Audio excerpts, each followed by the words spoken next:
Got enough seats for everyone here. Thanks everyone for a full house. Yeah. In the room, and I know we have a number of people joining us online. Thank you all as well for joining us for our presentations today. So to make sure you're in the right room, this is the NREM Masters of Environmental Management Capstone Proposal Presentations. I'm really pleased to share with you and have the students share with you the work they've been doing, not just this semester, but of course, over this entire academic year, and some of them, I'm sure, even before then, as they bring their personal and professional experience with them into this program. I know they've been working hard to put together ideas, work with their advisor, other mentors and capstone panel members, and stakeholders to work on these. And hopefully you'll get a chance, 12 minutes each, to kind of get a summary of what they've been working on. So we do have a schedule today. We're going to try to stick to this as much as we can. So about 15 minutes for each presentation, plus questions and answers. Because I know some folks may be joining later this afternoon to listen in on particular presentations. So I'll follow this, and I'll kind of be the timekeeper and master of ceremonies for this. So I'm Travis Idle, by the way. So I'm one of the faculty here in the department, and happy every few years to rotate in to help to really not teach these guys, but lead them and shepherd them through this process. So thank you so much for coming. Let's see. So we like to always start our presentations and gatherings with the Sitar Oli, which really we have adopted as our own. Many of our students know this, and so I'm not a great chanter, but I will get us started and then ask everyone to join. So thank you all for standing and take a deep breath.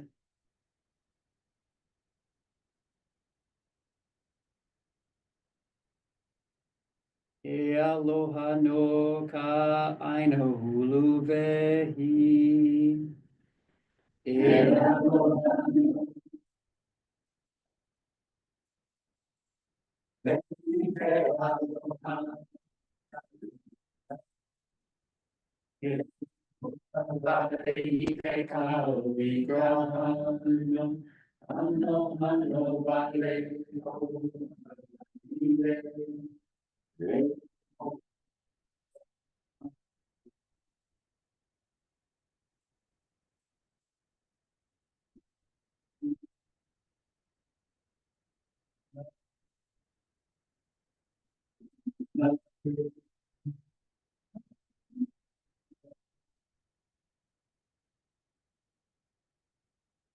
Wonderful. Thank you so much. Okay, I'll try to get us started on our presentations. So our first presenter today is Kawai Hong, and let me get his slideshow up. And let me get us connected by Zoom.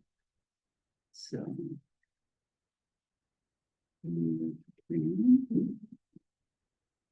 All right, and I'll.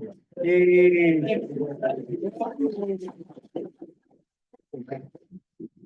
I can do the screen and let me, close this down so we can hide that for now. So everybody can see the presentation. All right, so Kawai. Do you have the What curves? All right, there you go. Oh, okay, thank you. How to advance? It should be forward and back. Okay, hang on, make sure we're on the right one. Try it again. Ah, there you go. There you go. Okay. All right. Aloha mai kako. My name is Kawai.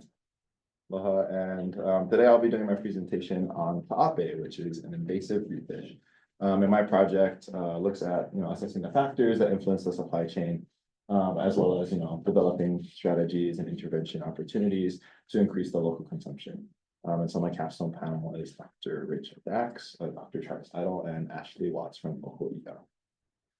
So first, I want everyone to kind of look at these four images, and you may know, you might not know, but think in your head, 1, 2, 3, or 4, which one you think is Taʻape, if you know. And if you don't know, just take your best guess. So I'll give you guys like a few seconds. All right, so ready? 1, 2, 3. Put your fingers up. How many? Wow. All right, so it's number 4. The Taʻape is this little reef fish right here.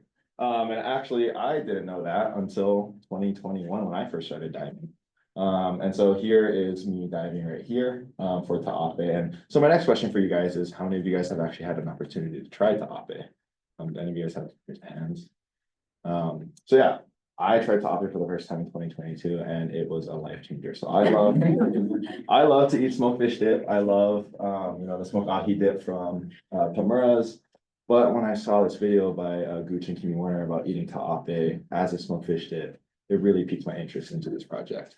And so here I smoked, little Taʻape fillets after catching them on a boat, and made this really delicious fish dip. And ever since then, I've been hooked. So a little bit about, the background of Taʻape and, my entire project is, so Taʻape, also known as the common blue striped snapper, was introduced in the 1950s, late 1950s, early 60s by Dar. And it was initially introduced as, a potential fishing opportunity for local fishermen. But, they actually found out that not a lot of fishermen actually ate Taʻape. And, there's been a couple of speculations and theories into why that is. Maybe if you prefer redfish or, the gray fish, silverfish, or, there's also long stigma against local fishermen that I've come to find out. And I, initially learned as well, is that Taʻape is one of the 3 invasives that were introduced, and that Taʻape have a lot of ciguatera, which is a reef toxin that's toxic to humans. But that actually is not true. But anyway, Taʻape ended up quickly spreading throughout Hawaiʻi, throughout all the Hawaiian Islands. And here's a graphic there. About 2,400 individuals were introduced into Kalauhaʻihaʻi Bay in the late 1950s, and in just over 30 years, over 1,300 miles away, they were found at Midway Island. And so they've spread really quickly and have quickly become considered as invasive amongst local fishermen. And so from that, there's been incentives and projects that have started up, such as the Taʻape project.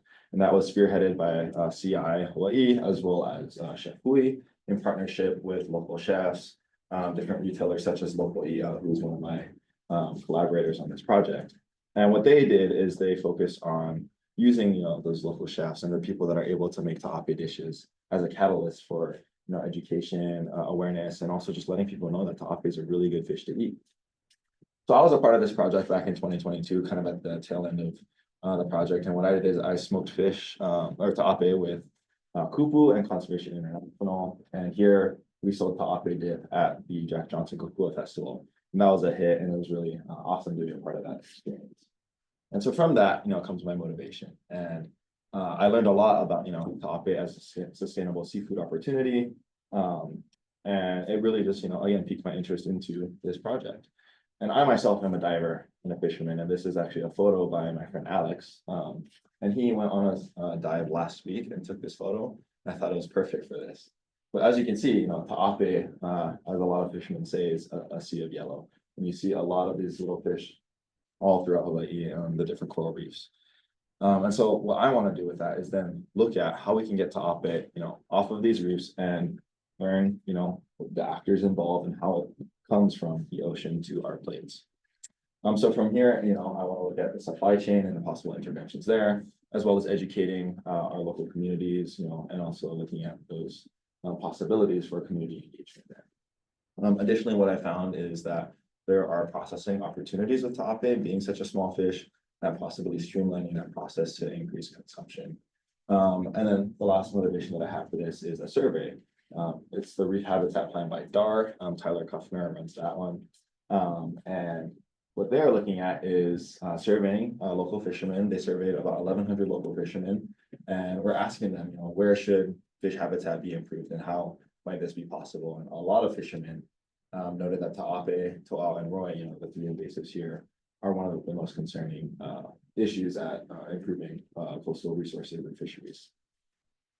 So from here, the objectives of my project is really to just gain an understanding of the Taʻape supply chain, how things move along, again, from the ocean to the middlemen, to the distributors, restaurants, and to the consumers. And to look at those intervention strategies. Where can we pinpoint the different actors or the processes along the way to get more Taʻape on people's plates, and looking again at those engagement opportunities and where we can have the community involved. So my approach, I'll be looking at the Taʻape supply chain, the qualitative, looking at qualitative analysis through some talk sharing methods and talking with local fishermen. And I've already talked with key stakeholders in this, such as Ashley Watts from Kalauhaʻihaʻi, Johnny Young from CI, Tyler from DAR, and as well as a lot of local fishermen. And from here, I'm going to take an informed approach throughout this process to talk to these actors, and then from there, through these existing partnerships, create these community events. And so I'll, at these events in July of this coming summer, I'll be doing a Taʻape tournament, invasive fishing tournament with the guys from Watch. And what we'll be doing is kind of talking to local fishermen, bringing in chefs and bringing in people that are involved to engage the local community of, having these fish fry events and community fish like cooking events to get people, aware of what Taʻape is. It's a great source of sustainable seafood. It tastes really great. As many of you didn't know about it, the same goes for a lot of our local community. So that'll be out in Kaneohe in He'eia. And so, I've talked a lot about supply chains, and at the really base level, this is kind of like a potential, graphic for how the fish might flow. So you can go from the fishers to the retailers and distributors, and that might flow to the restaurants, or even from the fishers straight to the consumers, And so this is just a really basic example of how Taʻape might flow through from, again, the ocean to people's plates. And I'll be looking at, all of these different actors involved and seeing where we can, where there might be hiccups, where there might be opportunities to improve that process. So this is kind of like a rough roadmap, or so to speak, of the whole Taʻape project that CI did. And so here you can see a lot of the different distributors that were involved with this project. Local I'a is one of them, by the Tamashiro Market. Chinatown has a lot of Taʻape, as well as different restaurants here, Bunnath Water, Town. A bunch of people were really involved with this. And these restaurants were people that were involved with this project, and some of them no longer serve Taʻape, which would be really interesting to learn and talk to these people about why Taʻape isn't being served there anymore. But also some of them do still serve Taʻape, and so it would be interesting to learn, again, through talking with people, why that is. And then from there, how it goes to, consumers. And this is just a keynote of looking at, the researchers and stakeholders involved for when I do my recommendations for possible intervention opportunities. So again, the outputs are mainly going to be focused on the supply chain map, as well as community events, getting out there, talking to people, getting people excited about Taʻape, and just learning more about how we can involve the local community. And again, like I said, those recommendations for possible interventions along that supply chain map. Along with that, those educational sessions, materials, and whatnot for this entire project, and then the final report presentation. And for that, we're looking at who is this for. And for me personally, not only is it important to involve, different communities and whatnot, education awareness, but it's really important to look at those key stakeholders, the ones that are going to be in charge and positions of, so to speak, power, that are able to enact those changes on a different level, whether that's the guys from DAR, whether that's, some fishermen at He'eia that have a lot of pull, or, maybe even local those people involved. So again, for the outcomes, just really getting an understanding of the supply chain, getting, awareness of how we can just really increase local consumption, and from there, looking at the areas of, involvement, interested individuals and stakeholders. And here are the collaborators that I'm working with. Again, local E is one of the big ones, Makai Watch, Johnny Young from CI and DAR. And I presume there's going to be a lot more. And I think those are those, key contacts that I'm initially talking to. And hopefully in a year's time, this, list goes a full network of connections. So this is my timeline. So I've, worked on mapping out kind of a supply chain, a rough estimate of, who I might want to contact, and from there getting more contacts. And right now I'm in the stages of just talking with community members, seeing who might be interested and involved in hosting these events, or working with other people. I know I've talked to Mama Maunalua about possibly doing like a huki of invasive Limu and, a fish fry event at the end, where you could include Taʻape there. So that's the stage that I'm gonna be in the next few months, and then hopefully at the end, just wrapping things up for the entire presentation and having those recommendations and findings. These are, some of the resources that I'll need, definitely some funding, just talking with people, getting materials to host these events, getting around, and potentially an IRB, because I'll be doing some interviews with people, pretty informal, just talk story stuff, but it'll be definitely great to just really engage with the community that are involved. So, how long is anyone have this? Some citations. Time for questions from the audience. Dr. New York, you'll check for questions online from Zoom. Yes. But any questions in the audience? Yes. Great presentation, super interesting. Are you going to look at the form the fish is in along the supply chain for potential value added? For sure. I think talking with the local EO a lot, they've talked a lot about processing. And one of the things that they're looking at is getting like a processing machine. And, for Taʻape, a lot of what they do is they sell whole fish. And for me personally, and what I've talked to her about is, might consumers be more interested in a shelf stable product that they're then able to eat rather than just eating a whole fish. And so I think this whole process is going to be, figuring out those intervention strategies, whether it's on the community level or like I touched on a little bit, some of that processing, potentially looking at grants. We'll see right now, but so that we can have those opportunities to streamline that process of efficiency, because it is such a small fish. And processing is one of the big hiccups in Taʻape for sure. Yes. What have you found out about the Pūpūkea? Well, Cigatera. So for me and for the people that I've talked to with Taʻape don't really eat, the same things that like Roy do and I think Roy is the big one that people are saying has a lot of Cigatera, but Taʻape and Tuau are actually really great sources of, seafood that don't have Cigatera. And I've eaten Taʻape and, I've never had any issues like that. So, you can go off of that, but based on some of the research from what people and reports of what people are eating, it's relatively low on the list of it being a hazard for humans. Another question. As a comment, not question. Okay. Actually, maybe question. It's from Dr. Chen. Mhm. Great and interesting story. Can't wait to learn what you find out. And I want that small cup. Definitely. I think at my final presentation, I want to have a little bit for everyone to try. That'd be really great. The recipe. Yeah. You want to start cooking already? Yeah, of course. One last question. One last quick question.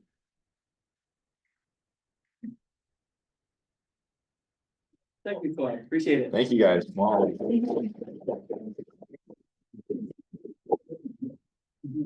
Next on the schedule here. Kennedy? Ready? Okay.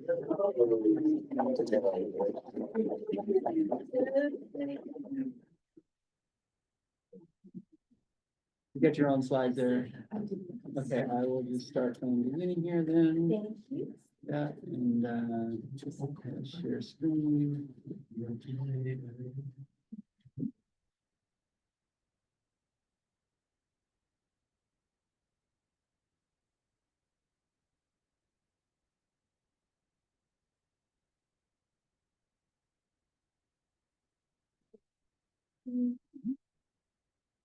Hi, everybody. My name is Kennedy, and today I will be presenting on my project, Intersecting People, Media, and the Environment, Rethinking Communication Strategies for Sustainable Futures. And my capstone panel consists of Dr. Travis Idle, who is my advisor, and my 695 instructor, as well as Beth Lenz, who is my third panel member. She works in SOAS and with Hawaiʻi Sea Grant. So just as an agenda overview, I'll start with my motivation and prior experience, followed by the background, objectives, approach, outcomes, outputs, and my timeline and resources. So what exactly motivated me for my project? I'm going to make the broad assumption that everybody in this room has had some type of integration of media throughout their educational journey. And when I say media, I'm not solely talking about digital media. I'm also talking about some type of art form, whether that's drawing, a shoeboard diorama, you name it, you've done it. Using myself as an example, I've grown up in the rise of digital media in social media, so I'm very accustomed to having a Bill Nye video assigned with my homework or some type of crash course animation. Except in grad school, you guys actually make me read, and it's a blessing and a curse. But with that being said, I, along with many others, oftentimes do not reflect on how my perception of a subject has changed due to media. And an example, one of those subjects that I actually want to talk about is environmental education. So as a society, we continue to evolve every single day, and with that, environmental issues continue to rise, and our future generations will be dealing with those issues. And with that, to address those issues, we want to promote environmental awareness and sustainability to future generations. And that arises the question, how can we effectively engage and communicate these environmental problems to the generation to create future environmental stewards? And one potential solution is the incorporation of multimedia in formal and non-formal environmental education. So with my prior experience, I actually did work in the sector last semester. If you know me, I've talked about Alaska so many times, and it's definitely life-changing. My time in Alaska, I did work for 4 weeks educating middle school students on the marine ecosystems around them. And a part of my education like style, a very minute of it was formal, sitting down, lecturing them with a whiteboard. Majority of it was taking them out to experience situations in the real world, such as tide pooling, kayaking, hiking. And we also did a lot of arts with like seaweed fluid and cartography. And I realized how receptive these students were to informal education forms rather than the formal lecture when I was sitting down and writing something on the whiteboard for them. So that leads me to my background knowledge. So multimedia being used in informal education has helped narrow the gap between the arts and the science. And when I say multimedia, I want to emphasize again, it's not digital media I'm talking about text, imagery, animation, audio, and art, which is really relevant as well because art is becoming a favored form to share scientific information to the public. So with media becoming so inseparable from our everyday lives as well as our environmental futures, it's effective to find a way to communicate to students through media in order to have future successful environmental initiatives.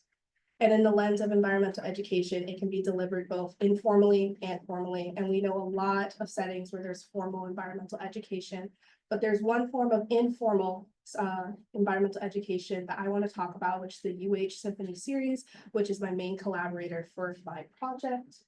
So if you have not heard of the University of Hawaii Symphony series before, it is a multifaceted effort brought together by faculty members of the College of Tropical Agriculture and Human Resource, aka CTAR, College of Arts, Letters, and Languages, and the School of Ocean and Earth Science and Technology, as well as outside partners, which includes the Hawaii Symphony Orchestra, Kamehameha School, Kapalama Campus, and the Arts at Mark's Garage. So the symphony began in 2018 with the Symphony of Hawaiian Birds, followed by the Symphony of Hawaiian Forest, and now we're at the Symphony of Hawaii Seas. And the project includes a orchestra performance. It has 6 movements, each having original music composition, animation done by local artists, a hula performance, science curriculum for K through 12 students, as well as additional art forms. And then following the symphony, there's a Voice of the Seas episode that is aired on television, and there's a Hawaii Youth Art Competition that is held downtown about a month out from the symphony. And the goal of the symphony itself is to overcome historical barriers that restrict students in Hawaii from both science and art. And it provides them an immersive experience to really get their creative juices flowing, as well as teaching them about the marine ecosystem around them, to cultivate awareness for them about their environment, and to integrate creativity and critical thinking through a STEAM framework instead of a STEM framework, which if you don't know, STEAM, science, technology, engineering, arts, and mathematics. And in my participation in this symphony is that I will be working in the evaluation sector to analyze the impact that media has on a student's interpretation of science. So I have 3 main objectives. The first one being the biggest one is to investigate how various forms of media can be used as an educational tool in environmental studies and conservation efforts. The last 2 are more personal for me. I would like to understand how informal environmental education can be perceived by diverse audiences. And I would like to enhance my ability as an evaluator and be able to translate the results that I collect, as this will be my first time doing a mass evaluation for a big project. So I have three main approaches. The first being researching previous University of Hawaii symphonies, which I touched on in my background information. The second is identifying existing media use in conservation and education. And the third is establishing effective evaluation and surveying techniques. So prior media and conservation education, this will be done through a literature review. My literature review goal is to focus on studies and articles that replicate a similar format of the symphony, where they're combining some type of art form in a science curriculum. And I want to identify the best practices that have been used before, challenges that other evaluators may have faced, as well as knowledge gaps in areas between art and science. And the online searches, I'm hoping to find some kind of program that uses more niche artwork, so dancing, art, photography, videography, music as well. I figure I'm gonna find more digital media, but I'm hoping to find more physical media programs through my search. And this will just be done through Web of Science and Google Scholar using terms like informal environmental education, science communication through art, media and conservation, and the collaboration of art and sciences.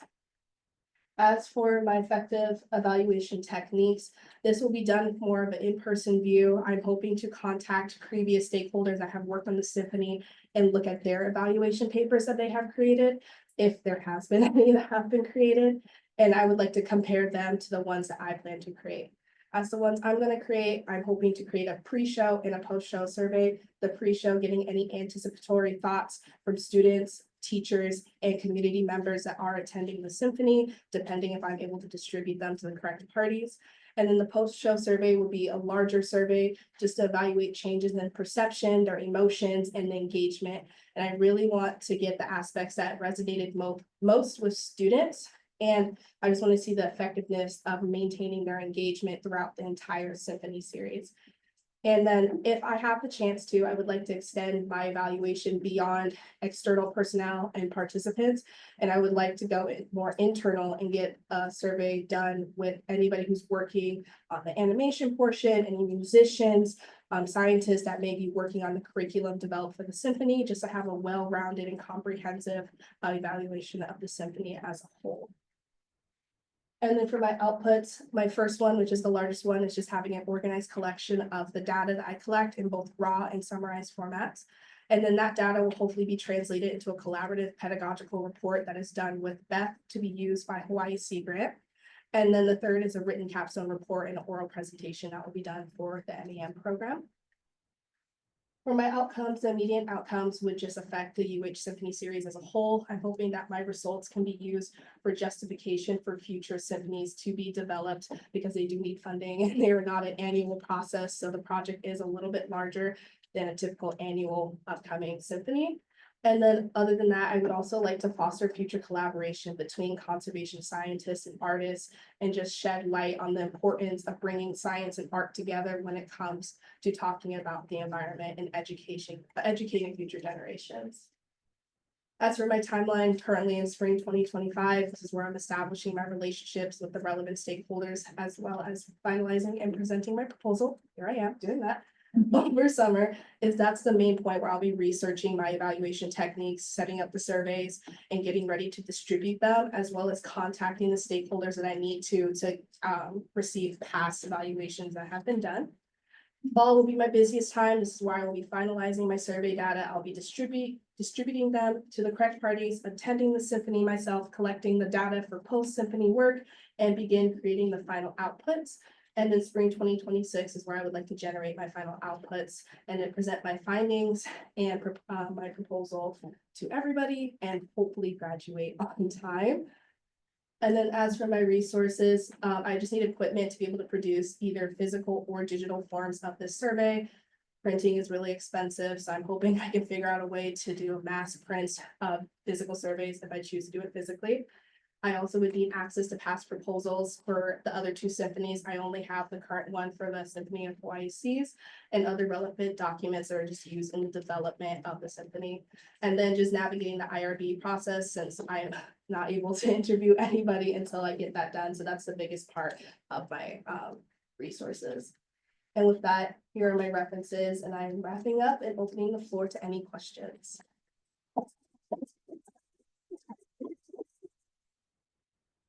Thanks, Katie. Okay, we've got time for questions again. So, I know I sent you over there, but this started in my lab. Oh, So Ryland, who's now with USGS, was an MEM student who actually did an evaluation on this in the report. Oh, wow. So just, I think a lot of the things you had questions on in your last slide, Oh, I can help you with answers.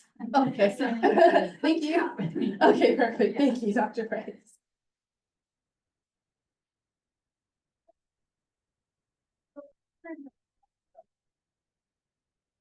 Yeah. So how, that, I'm curious how. Okay, I mean, short answer, administration changes, and when you're working with NOAA, things happen, so that was a huge jump, but I'm very thankful for Dr. Price for being so helpful with navigating me to the symphony.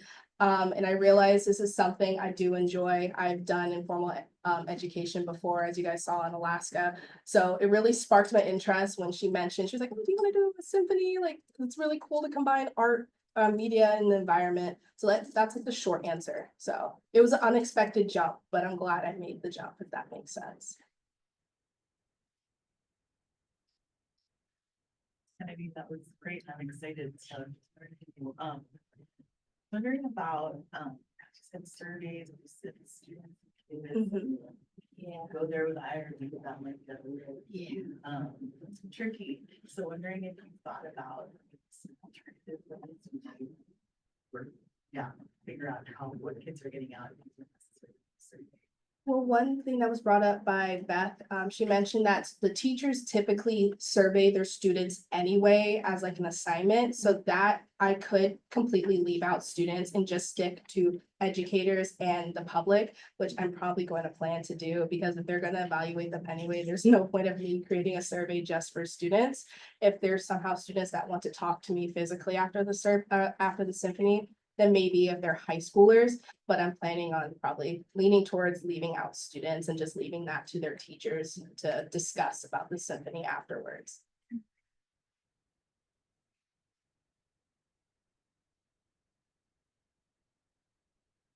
Questions, I'm her advisor, so everybody else. If one question I have, a quick Yeah. question, sort of with sources of knowledge, right? How can art, just from what little bit you've seen or investigated with the previous ones, get across messages of the natural world, if not so much science? I can use an example from Alaska, and I can think specifically of students actually educating me on their geographic knowledge. Because at the beginning of each camp that we run, we would make a giant map of the town they lived in. And the town is not big. If anybody knows what Seward, Alaska is, it's extremely tiny on the tip of the Alaska Peninsula.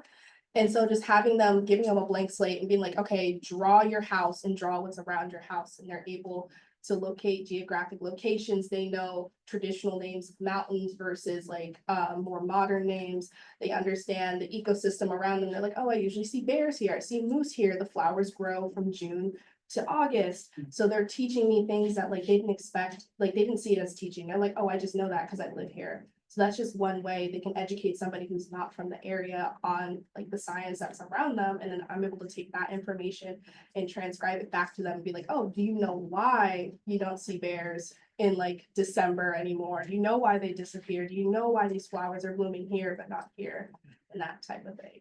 So that's just one example I can think of, like a physical art project that led to good scientific discussion. Thank you. Okay, thanks, Kenny, appreciate it. Next. Oh, next, okay, very good. Can present from here. Yeah, all right. Yeah. So we can do then-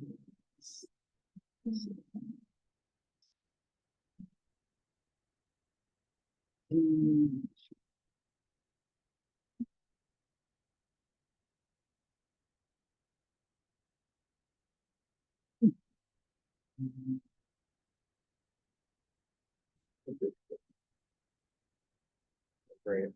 Hello, everyone. My name is Grabar, and thank you for coming to my talk on my proposed research. human-wildlife interactions of Hawaiian waterbirds in managed wetlands. My capstone panel consists of Dr. Melissa Price, Dr. Kavika Winter, and Dr. Travis Idle. Before I begin, I'd like to give a big mahalo to all of my site collaborators by Farms, Hoʻokuaʻaina, Amiha Kapono, Kalua Kalana, the Hawaiʻi DLNR and DOFA Division, the North Shore Community Land Trust, as well as my peers and mentors in my lab, and of course, my funders, the Hauʻoli Maloa Foundation. I saw you guys in the Zoom, but thank you. But to begin, I'll start about the threats facing Hawaii's waterbirds. There were formerly over 30 species of native waterbirds here in the Hawaiian Islands, but that number is now at 6, and the majority of those are at risk due to a variety of threats. But these large-scale threats consist of habitat loss, climate change, and conflicts between human land use and wildlife in shared spaces. Because of their low numbers and the variety of threats that they face, the management of their habitat is critical for their survival. And this is even more so with sea level rise and saltwater inundation set to further reduce their remaining habitat. And then here you just have a mongoose and a Kalauhaʻihaʻi, just picture. But yeah, their habitat is declining, and because of the threats that they face, a lot of these birds are conservation reliant, meaning that they depend on intervention from humans in order to survive in the wetlands. So this comes in the form of predator and plant management. So, trapping like these mongooses, mowing grass, all of that is necessary to ensure that these birds can have successful nesting in their wetland habitats. It's also been published that protected areas alone, such as state and federal refuges or wetlands, are unlikely to meet biodiversity goals. And I'll circle back to that in a little bit. But fortunately, these waterbirds, they not only utilize state and federal wetlands, but they also use indigenous social ecological systems. Here at the bottom, you can see 3 waterbird species happily foraging and swimming around in what we call them. But the benefits of these indigenous systems they overlap with state and federal wetlands. They all provide flood mitigation, they help with water and soil quality, and they both sequester carbon.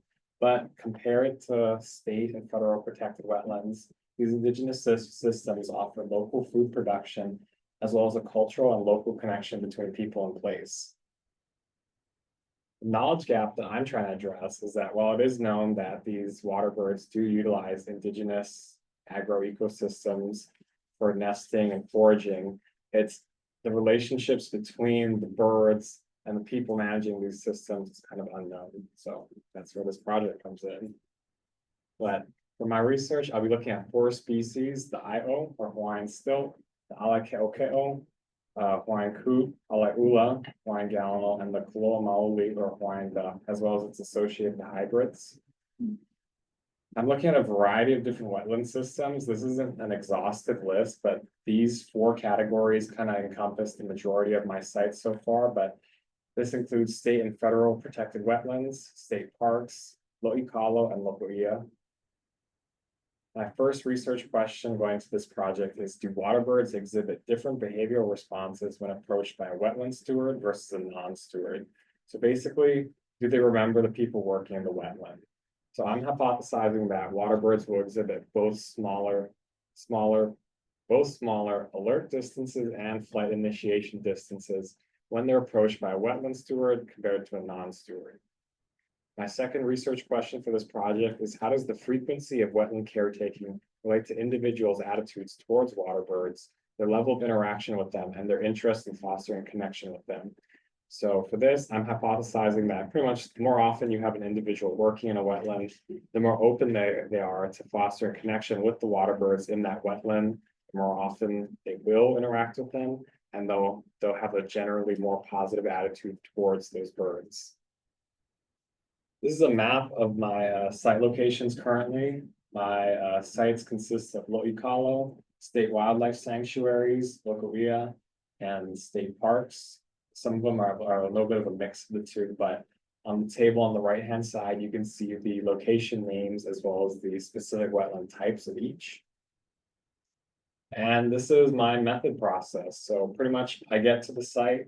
And first thing I do is I do a point count. I count the water birds and migratory shore birds in the area, as well as the people in and nearby the perimeter of the wetland. After that, I'll have my pedestrian, either the wetland steward or non-steward, approach randomly selected water birds in the wetland. And I'll get my alert and flight initiation distances. And I'll follow that up with a survey with the caretaker, find out about different management techniques and frequencies, as well as their thoughts and feelings towards the water birds. But I'll be analyzing all of these with multiple regressions and paired t-tests. This is a diagram for how the point count will go, but pretty much I'm in the wetland with my binoculars, and any bird that I can see or hear for a 5-minute period will be recorded on my data sheet, as well as an estimated distance for how far away they are compared to me. But I'll also be doing this with the number of humans in the wetland that are both in there and close to the perimeter of the wetland. This is the my distance measurements. So this guy here on the side, this represents either they have steward or non-steward. It's a random order for who goes first. But pretty much me and the pedestrian will be walking around the wetland on commonly used paths, and we will randomly select one of our 4 waterbird individuals, whatever is there. Ideally, we're going for 3 replications for each group. So total of 12 measurements per pedestrian group. But the moment at which we see a waterbird, that'll be our starting distance, and I'll be behind them with my rangefinder measuring that. This has been shown to play a significant role in the responses of these waterbirds. So that's why I'm recording this. But once we have our focal waterbird in sight, I'll have my pedestrian slowly walk towards the bird at a speed of about half a meter per second in a direct line facing the bird. And the moment at which the bird, maybe he'll squawk, he'll change his behavior, he shows some kind of alert behavior. That will be my alert distance. So we have a marker, and we'll stick it in there, then I measure the distance. And after that, the pedestrian keeps walking towards the bird at this slow speed. And the moment at which the bird tries to escape, whether it be flight, on foot, it swims away, that will be my flight initiation distance. So for my survey, I'm pretty much looking at 4 different dimensions of relationships between stewards and waterbirds, but I'm trying to find out information about the activities of these stewards, the frequency of these activities that are going on in their wetland, their associated values, and the knowledge of their waterbirds. But I'll be asking them questions about how often are they working in the wetland? Do they like the waterbirds? Do they dislike them? Do they interact with the waterbirds? And are they interested in fostering a connection with their site's waterbirds? If you guys are interested, there's a QR code with my survey up there in the corner. But here's an example question. How often do you participate in the caretaking of wetlands with waterbirds? But you can see here, there's like a scale, numbered scale, as well as associated descriptors for the numbers. But it's pretty much like that for my questions on the survey. Once I get all this data, I'll be running a principal component analysis to try and tease out any significant trends or interesting finds from that. And then I'll be running a regression analysis, as well as a paired t-test between characteristics and my distance data. To do all this, I'll need surveying tools like a rangefinder, binoculars, and a tablet or phone. And data analysis and storage devices, so computer and software like ArcGIS, RStudio, Microsoft Excel. But most importantly, I need relationships with wetland stewards. So if you guys know any wetland stewards that aren't on the list, email me after. But from this project, I plan to make a written report of my findings and share with my collaborators. I also plan on making a publication and doing some community outreach events, as well as conferences to share my results. From those outputs, I hope that my work helps to better explain the role of social ecological systems as critical habitat for these waterbirds, and to highlight the value of different forms of wetland stewardship in reaching that goal. I'd also want to help help expand our understanding of how specific stewardship practices impact waterbirds in a wetland. And this is to hopefully provide insight for policy and habitat management going into the future. There's a timeline of my degree and my processes. Right now, I'm collecting data here on Oahu, but it's a busy road ahead, but I'll get there eventually. But with that, thank you for your time. Do you have any questions or comments?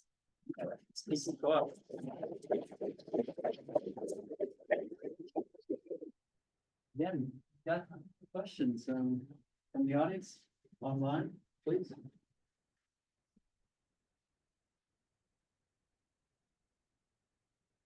Thanks. That's not lots of questions. But the one that comes to mind at first, excuse me. So the first part you're looking at, flight and the distance, and you say when a steward approaches the bird, right? And Yeah. the second question, you're interested in the frequency of the stewardship, right?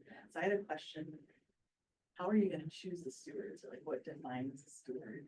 So for that, I have a criteria of they're in the wetland for at least twice a week for a total of, I think I have it at 2 hours per week. So that's kind of my like general criteria, but ideally with an organization, I'll choose someone who's like, as frequently as often working in the wetland and is around the waterbirds and has some opinions about the relationship.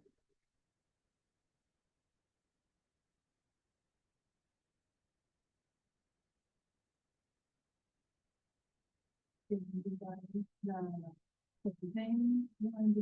stewards and the non-stewards. Yes. I don't know much about birds. Do they see color? They can, yeah. There's been some published research about this.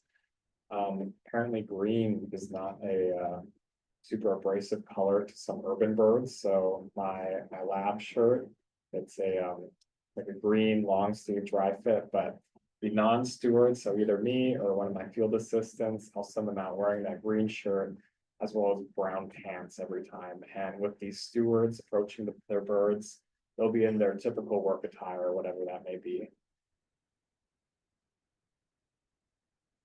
Following up on standardization here, alert behavior, for the species you're gonna look at, is there alert behavior that's well known? And are you gonna base it on that, or are you, if not, if there's multiple alert behaviors, are you gonna record what the specific alert behavior, whether it's making, you mentioned a couple possibilities, whether it's making a noise, or just acknowledging you physically or whatever, is that gonna be part of the data?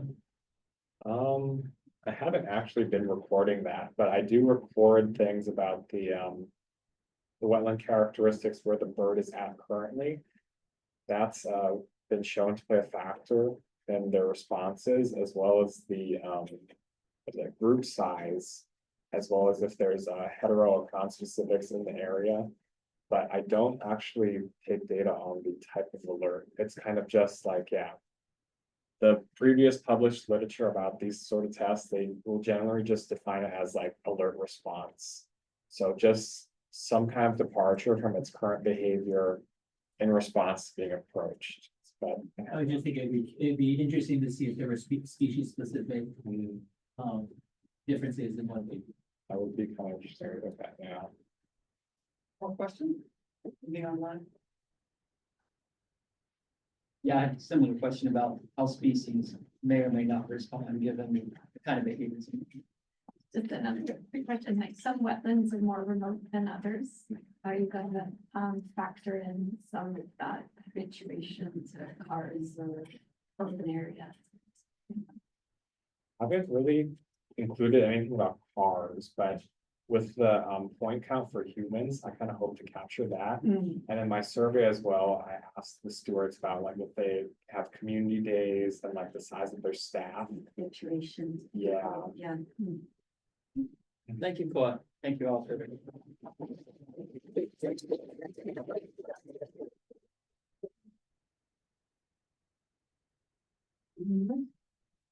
You guys know your schedule better than me. All right, so I have you on PowerPoint.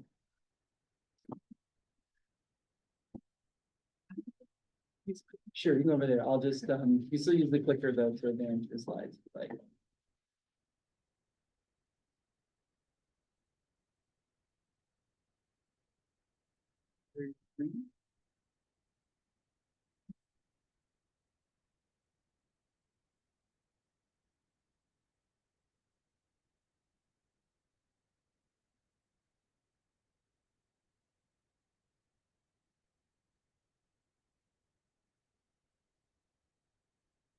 Aloha kako.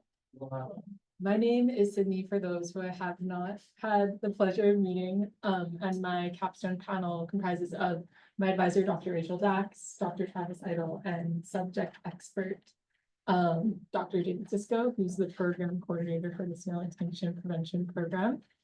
And my project is titled Gathering Oral Histories to Guide Kiaʻa Kāhuli. And Kiaʻa in the context of this project means guard or caretaker. So caretakers of Kāhuli. And just a little bit about me. I was raised in the Iliʻaina of Maunalua, Ahupuaʻa of Waimanalo, Moku of Koʻolau Poko, Mokupuni of Oahu. I've been working in conservation in Hawaii for the past 8 years, and I've spent the last 6.5 with the Snail Extinction Prevention Program, or SEP for short. I want to take a moment to acknowledge all those who come before me, human and non-human, because without them, I would not be here speaking to you today. Kāhuli, Nakakua Mauna, Polole, Pūpūkea Hipi, Pūpūkanioe, Pūpūkea Mauna, Pūpūkuaʻe, Pūpūkolea Uka, Hinihini, Hinihini Konouli, Hinihini Kua Mauna. Hydrocinidae, Punctidae, Pupillidae, Succinidae, Zonitidae, Helicinidae, Endodontidae, Amashidae, Acatenalidae. These are just some of the names for the terrestrial snails of Hawaii, with more likely yet to be uncovered. For the purposes of this presentation, I will refer to them generally as Kāhuli unless specifying the species.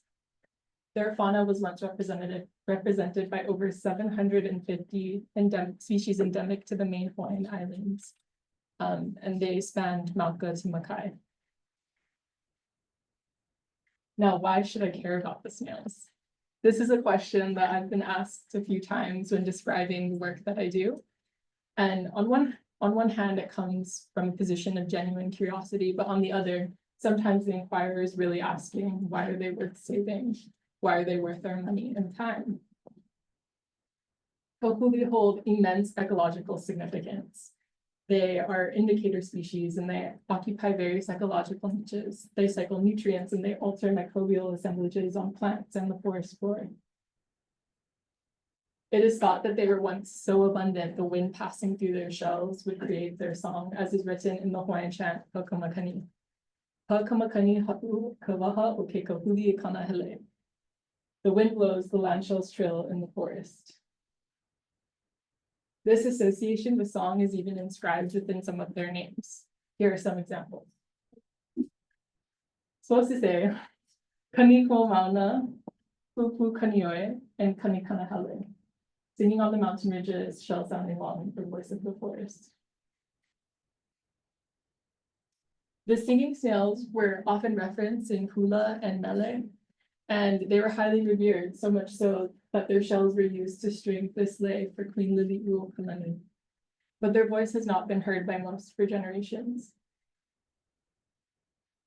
And unfortunately, since the introduction of predators like rats, Jackson's chameleons, and rosy wolf snails, coupled with habitat loss, a history of overcollection, and climate change, their fauna have experienced severe declines. Our colleagues at the Bishop Museum have surveyed over 1,500 sites across Hawaii, and from their findings, they estimate that more than 65% of species are already extinct, and that 100 more species will go extinct in the next 10 years if nothing's done to save them.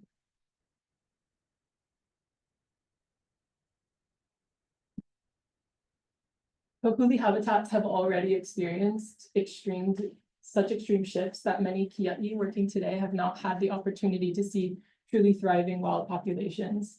This tree was once home to a family of Acatenella decipiens, but in 2019, when SEP returned to collect individuals to bring into captivity, it was largely defoliated with no Kāhuli left in sight. In this photo, David is recounting what it once looked like because I never had the opportunity to see it filled with Kāhuli.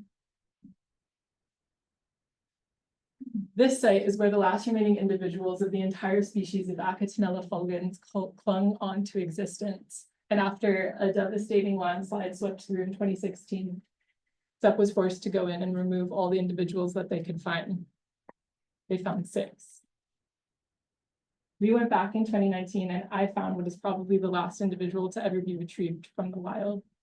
Extinctions are often something we think of happening in the distant past or future, but they're happening in our lifetimes and in our home.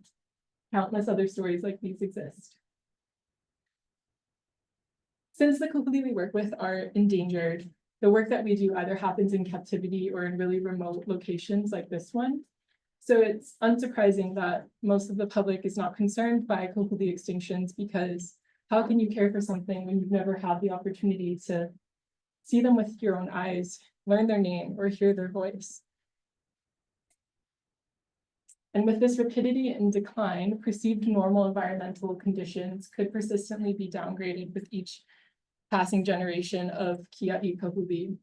And there is significant empirical evidence describing species extinctions and distribution reductions of Kāhuli populations, thanks to the hard work of the malacologists who precede me. But there's still concern that current and future generations of Kiaʻa Kāhuli don't or won't understand the magnitude of change that has occurred, because there are no centralized records describing the historical conditions or the feelings of experiencing a healthy population or witnessing this loss. Through the years of fieldwork and numerous conversations with mentors like those pictured here, I learned so much through the oral exchange of knowledge.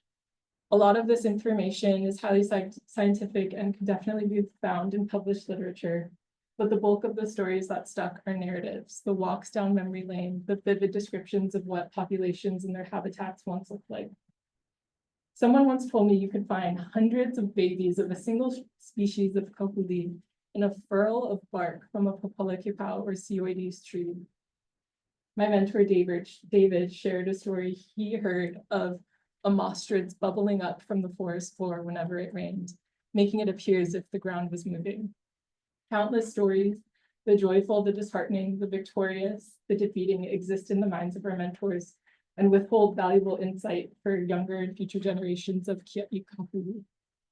And in a rapidly changing world, oral histories present an important and critical opportunity to document past experiences and capture knowledge that remains unpublished, to fill gaps, adjust perceived baselines, and improve our conservation efforts.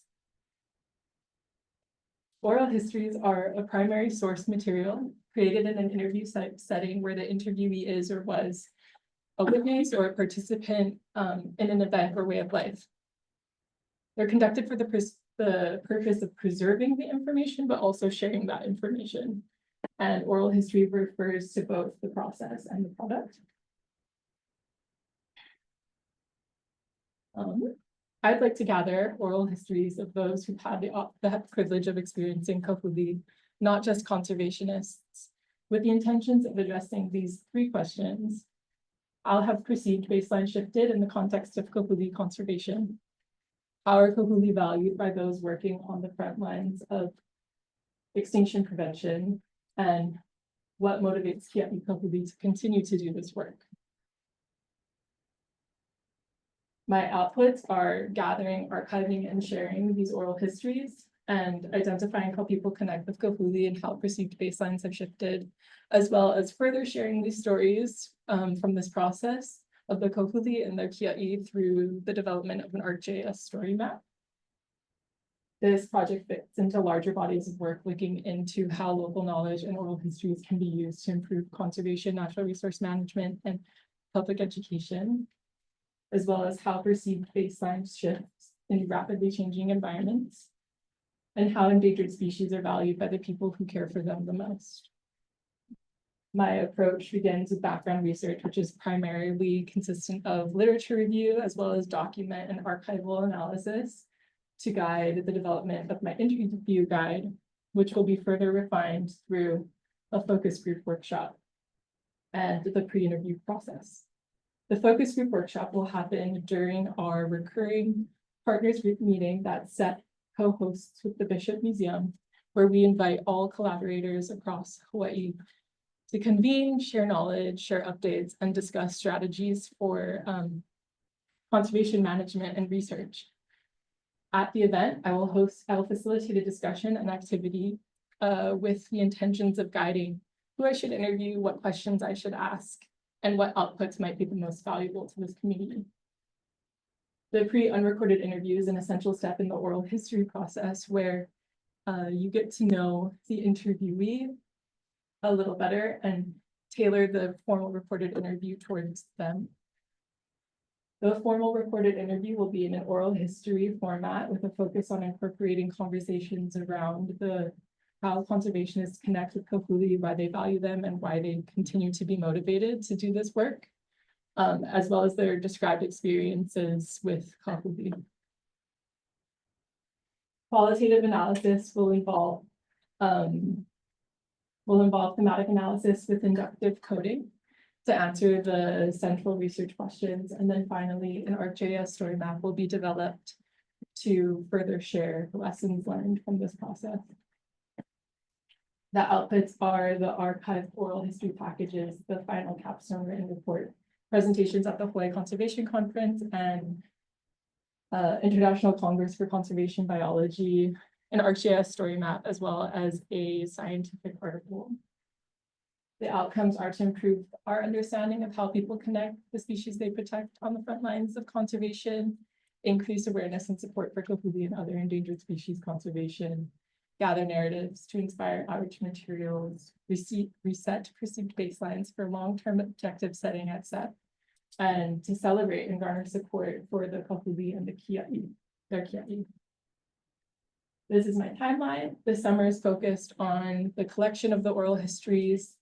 This fall will be focused on the qualitative analysis process, and next spring will be focused on writing and finalizing the outputs.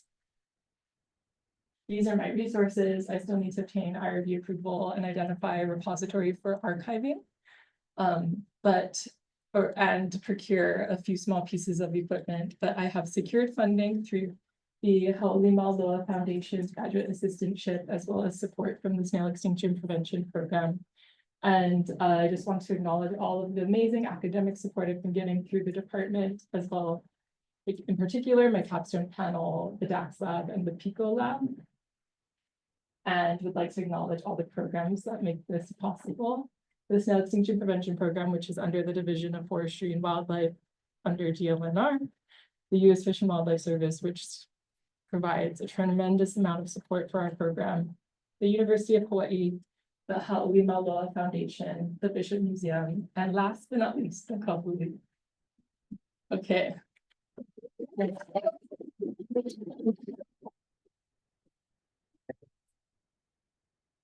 Time for one.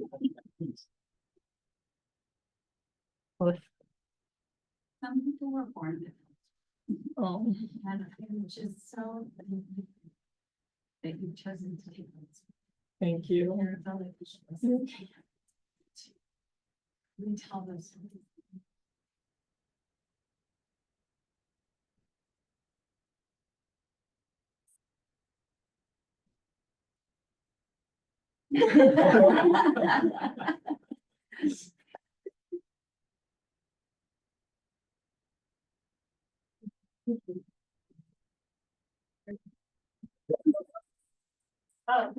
For like sampling or data collection. Yeah. Are you plans for that?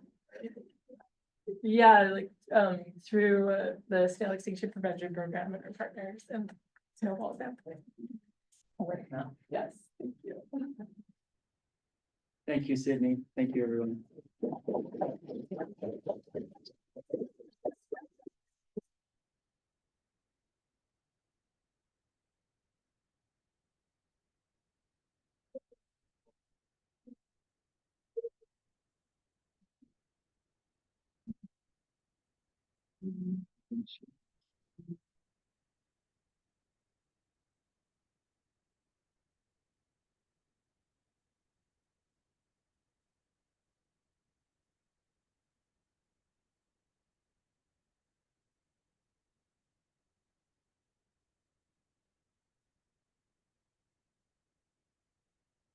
Good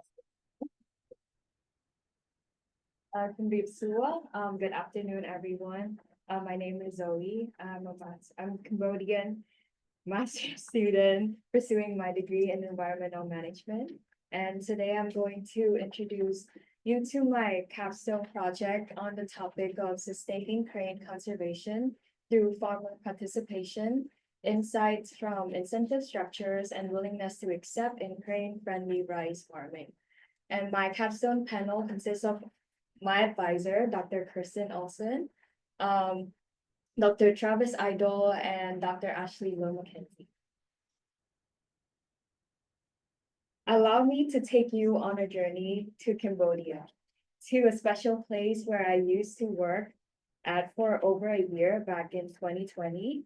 This place is called Nlong Pring Protected Landscape. It is located in the southwest of Cambodia and spans 219 hectares, equivalent to 541.161 acres. If you take a closer look at it, you'll see that it has a shape similar to a gecko.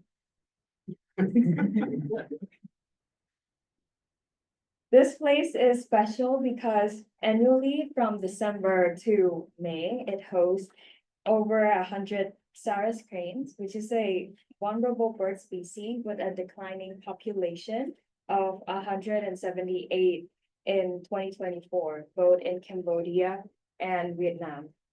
The cranes migrate seasonally from their breeding habitat in the northern part of Cambodia. And while these birds are in the Nlong Pring, they not only find food within the inside the border of the protected landscape, but also in the rice fields located outside of the landscape during the rice harvest season. However, due to heavy use of chemical fertilizer, pesticide, herbicide, and land encroachment into the protected landscape for rice farming, all of these contribute to the declining population of Sarus cranes. Therefore, to address these issues, Nature Life Cambodia, which is a bird conservation organization that has been working on Sarus crane conservation over 10 years at Nlong Pring, started implementing a program called Crane Rice, which is funded by IUCN. And Crane Rice engages farmers in crane conservation project by asking them to follow some key criteria, and these include altering their rice farming practices, such as reducing chemical fertilizer, pesticide, and herbicide, and planting only crane's favorite kind of rice. And on top of that, they would also need to leave a portion, specifically like 5% of their rice field unharvested, as well as refraining from certain illegal activities, such as poaching, trafficking, fishing, and land encroachment. In exchange, farmers receive a package of incentives, including monetary compensation for rice left for crane at a higher rate compared to market price, training in organic farming techniques, free rice seeds, organic fertilizer, pesticide, herbicide, and the opportunity to sell their rice for a premium price. Since the success of the project depends largely on farmer participation, it is important to understand the farmers' perception of crane rice to maintain existing members and engage more farmers into the program. So these are a few pictures of cranes at the crane rice field, and you can see the size of the cranes compared to the water buffalo, how huge they are. So crane rice falls under a type of project called Payment for Ecosystem Services, or PES, which incentivizes participation in conservation. And in 2016, Cambodian government included PES as a key strategy to enhance community participation in biodiversity conservation in its national biodiversity plan, emphasizing the need to review payment and contract types of conservation projects. Many previous studies have shown that willingness to accept WTA is the appropriate welfare measure for estimating changes introduced by a program or policy. In the case of Crane Rice Project, farmers are asked to give up their old ways of farming and a portion of their rice in return for a package of incentives.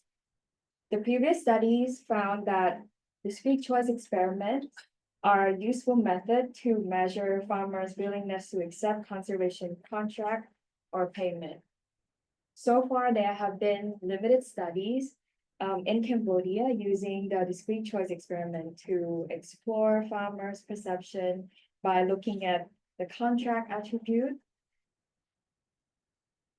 of the conservation project they participate in and their motivation to engage in or continue in conservation practices. So the proposed objective of my capstone project is to examine how PES has influenced farmer behavior to inform the design of the future incentive mechanism. I will seek to answer 3 research questions, specifically looking at farmers' motivation to participate in Crane Rice Project, their perceived non-monetary gains from the project, and the sufficient level of compensation. In order to implement my project, I first need to obtain the IRB approval from UH, and to answer my first and second question, I will conduct a focus group discussion. To answer the third question, I will use the choice experiment method. Since I'm unable to travel back to Cambodia for the data collection due to the current political climate, I will need to recruit and train a data collection team to assist me with the survey and focus group discussion happening on the ground. And my questionnaire and choice experiment design will involve a preliminary meetings with relevant stakeholders such as Crane Rice, project staff, and farmers. And I will also use a software called Engine to help me with the choice experiment design. Then I will proceed to conduct a pilot survey before carrying out the official survey, followed by data cleaning, coding, and analysis. And for the analysis, I will use thematic analysis to answer research question 1 and 2. And I will use that model right there. To answer research question 3 by estimating the WTA willingness to accept. And finally, I will disseminate the findings of the study to Nature Life Cambodia and the farmers and prepare for a journal publication. And these are the brief timeline of my project. So the preparation stage is happening right now. It's spring 2025, and I expect to conduct my data collection in the summer. And analysis and dissemination will happen in the next academic year.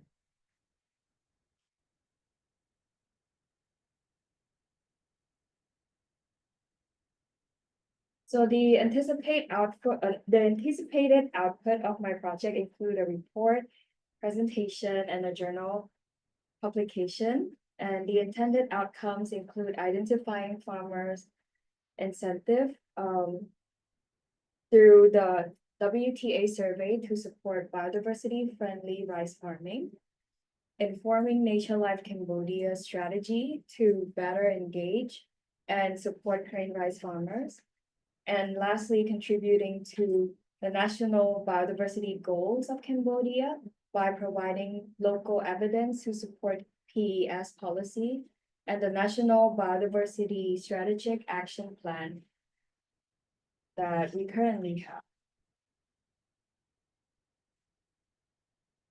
So to implement my project, there are some key resources that I need. Firstly, a collaborative relationship with Nature Life Cambodia in order to help with the data collection on the ground and have some access to the technical document that might be relevant to my project. And secondly, I would need a data collection team, as I mentioned in my approach.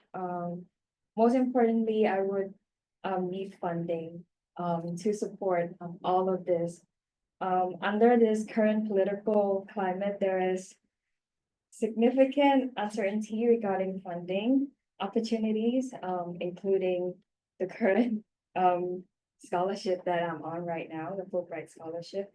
Therefore, I would truly appreciate if you could share any funding opportunities or provide any support to fund all of this and by continue study in this program.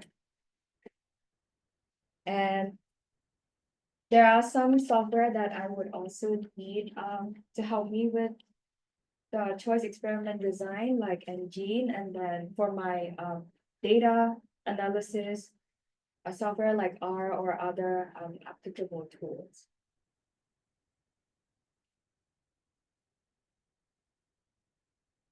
I would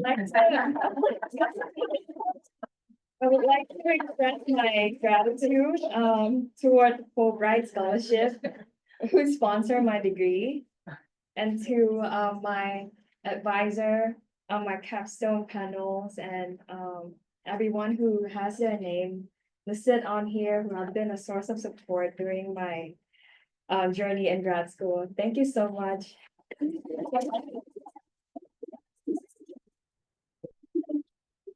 We have time for a couple of questions.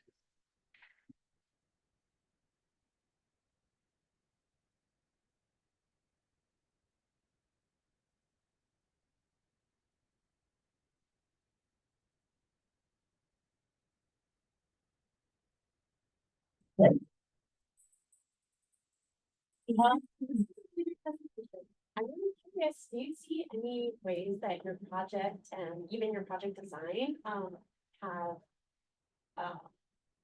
connections to Hawaii, or ways that it could be replicated or similarities to anything here or in our department? Oh, that's a really cool question. So actually, I think I would see a connection from this project to any of the payment for ecosystem service project that might have been implemented here. And yeah, I think the finding could somehow help to inform project in Hawaii on like the perception of the participant in the payment for ecosystem service project, like not necessarily farmer, but like those who are interested to participate in that project in general. Like their motivation, like what are the key factor that encourage them to join the payment for ecosystem service project, and like what are the perceived benefit that they see in joining that project beyond just the money compensation that they get, and maybe also like what kind of incentive would be the most effective in order to better engage people to join any PES project. I think, yeah, that's the thing that I can think of. That's all I have time for, but thank you very much. Good question.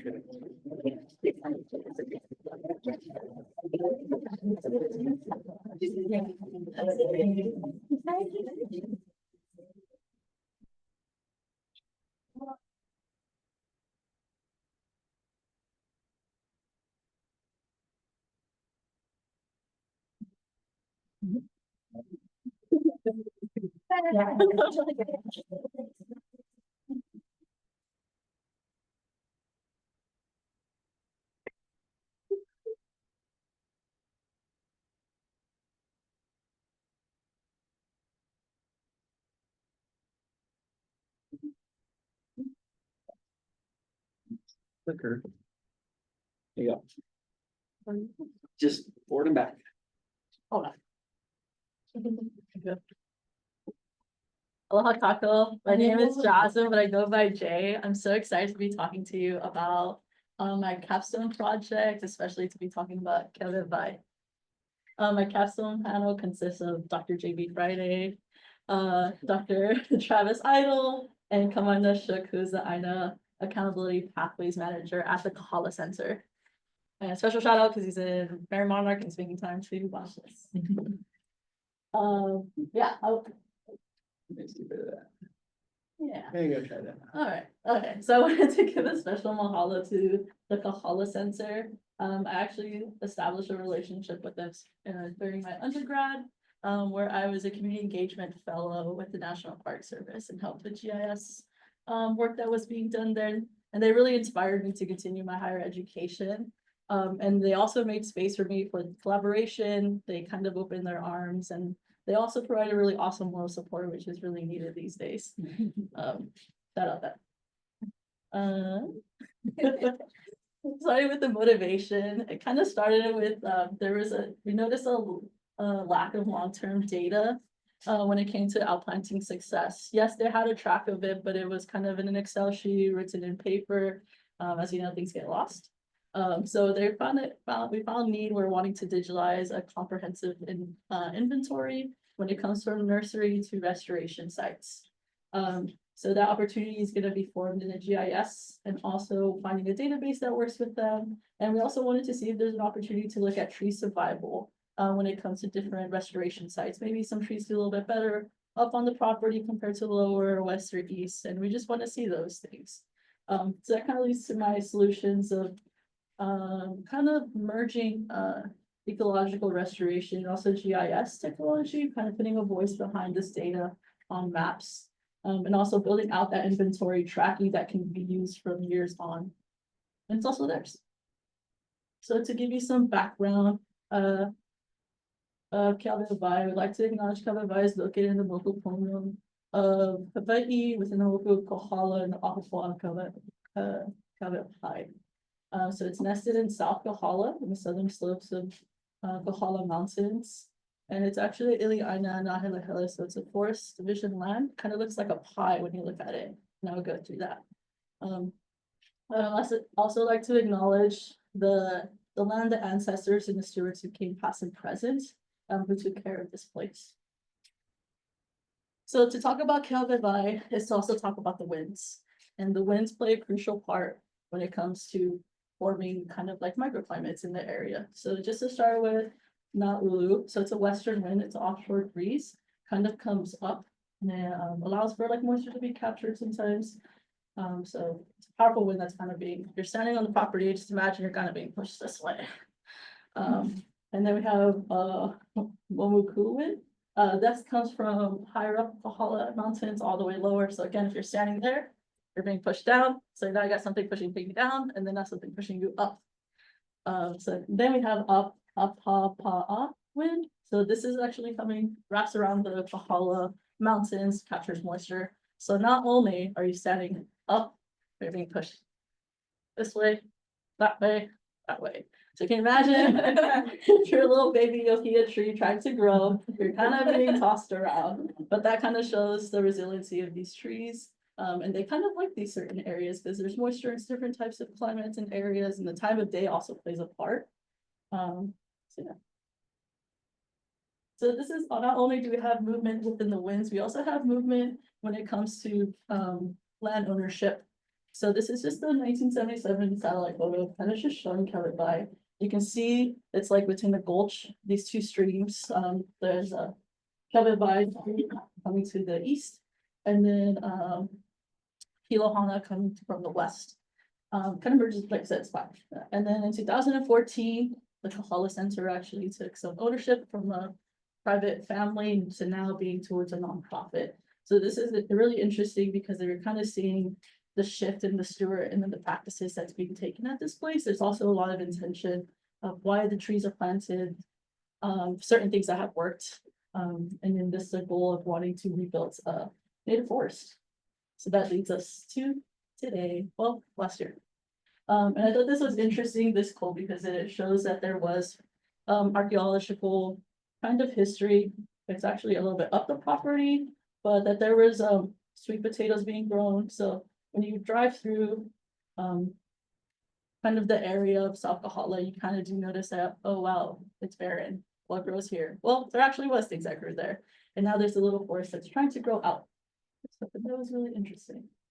So this leads me to my objectives with my project. So it's going to be to map out, analyze restoration sites at Kawai. We also want to document the success of native tree growth in relation to topography, soil conditions, and transition from nursery to restoration sites. The second one will be developing a comprehensive database. And the third one would be tracking ecological changes that support long-term management strategies that align with sustainable and cultural stewardship goals. I just keep doing this. So how am I going to do this? Good question. The first one, we're going to use a natural resource data solutions. Nerds, if you're kind of cool, like to abbreviate things. It's going to be integrated with GIS. We're going to identify outplanting sites with specific restoration goals.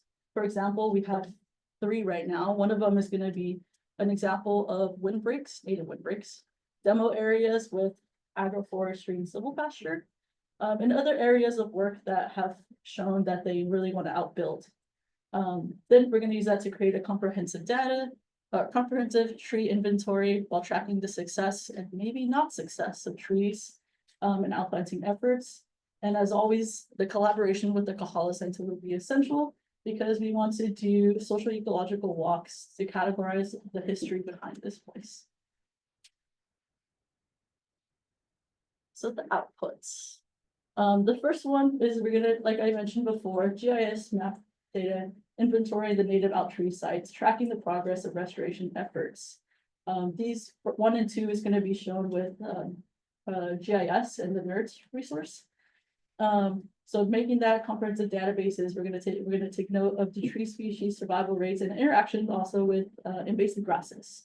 So as we try to outplant there, when you try to dig into the soil, it's really, really hard. So we have to put a lot of weight. So we want to show a little bit of that because that plays into the tree survivability. The third one would be reports and visualization of ecological patterns, tree survival, and over time. And then we also want to show insights of interviews, providing history, ecological. And then 3 and 4 are going to be shown with the ArcGIS story map.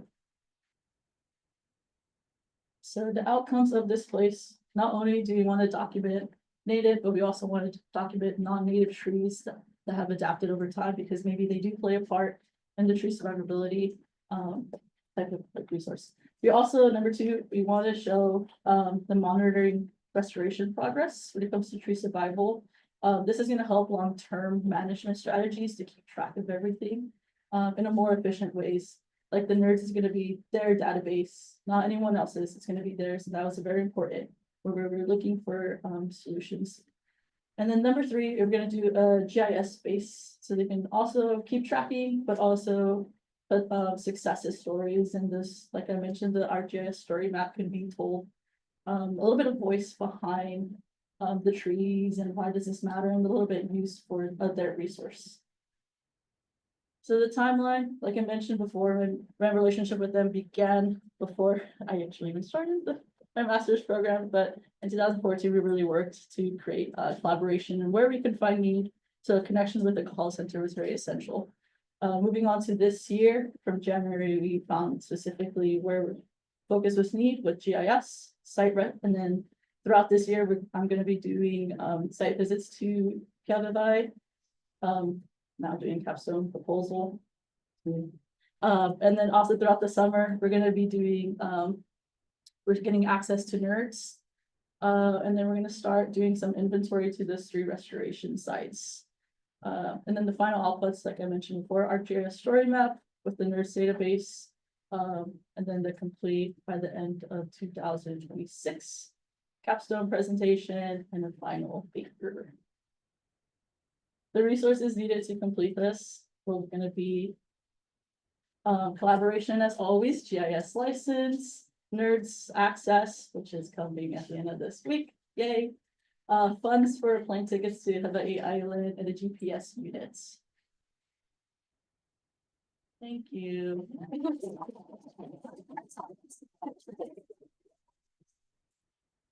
All right, so time for questions as always. Yes. So ages ago, I worked on one of Creighton's students, Kelly Powell, worked with her on doing a cost effectiveness analysis of restoration. So, and that was it based on thoughts. Yeah. Right? So I'm just wondering, extending that out here, you have the opportunity to also document kind of inputs to the restoration in terms of people hours Yes. and water and that sort of thing, which may help you not just compare topography with survival, but also kind of help optimize the management actions to increase survival, right, with the cost of those. Have you thought of doing anything like that? That, yes, because as we know, funding is getting cut here, and especially with some projects at the Kahala Center. So I have thought about that in terms of money being one more efficient of where we can be more efficient and using the NERDS data set, we can put how much man hours go into certain sites. But that is really interesting, and I actually would like to highlight some of that work even in the future. Yeah.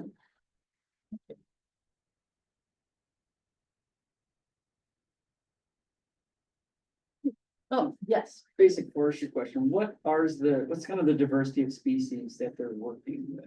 So up on the top of the property, they are doing a native windbreak with a bill, which is really taking off because it just grows a lot quicker there. So that is one. We have some ohia trees, but those are just like the ones that are popping out of my head. You said they're doing some agroforestry kind of stuff. Correct. That has just been done, and I don't remember the exact tree species, but we do have them like documented with the work that we just did on the last INA day 2 weeks ago. But yeah, we do have different types of species. Yeah. We have time for one or two more questions. Yes. I was wondering if you could talk a little bit more about your social ecological box. Yes. That's a great question. That idea came from actually with just talking with Kaimana, who's one of my panel members. So I kind of asked them of like, so why is it important to grow here? So how we plan to do that is kind of just record just like a video, a little bit of him talking about why this restoration, why did they choose the trees they chose? Because there are certain goals, and that's how we kind of want to do that, and that's why we want to also put that in an ArcGIS story map. So we have data, and then that can help them, but also like a little bit of zhoosh behind it too. So that's a little bit, and then also like give some context and historical things that have worked for them and have not worked for them. Thank you very much. Thank you very much. Thank you.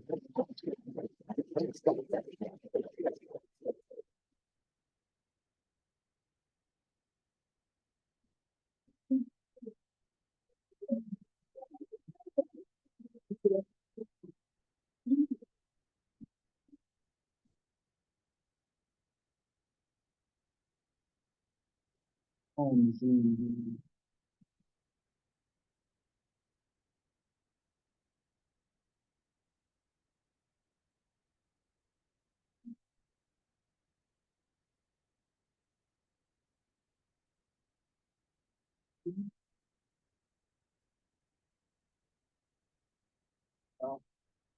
Aloha, I'm Patricia, and my proposed project is on restoring native limu at Kalauhaʻihaʻi in Maunalua Bay.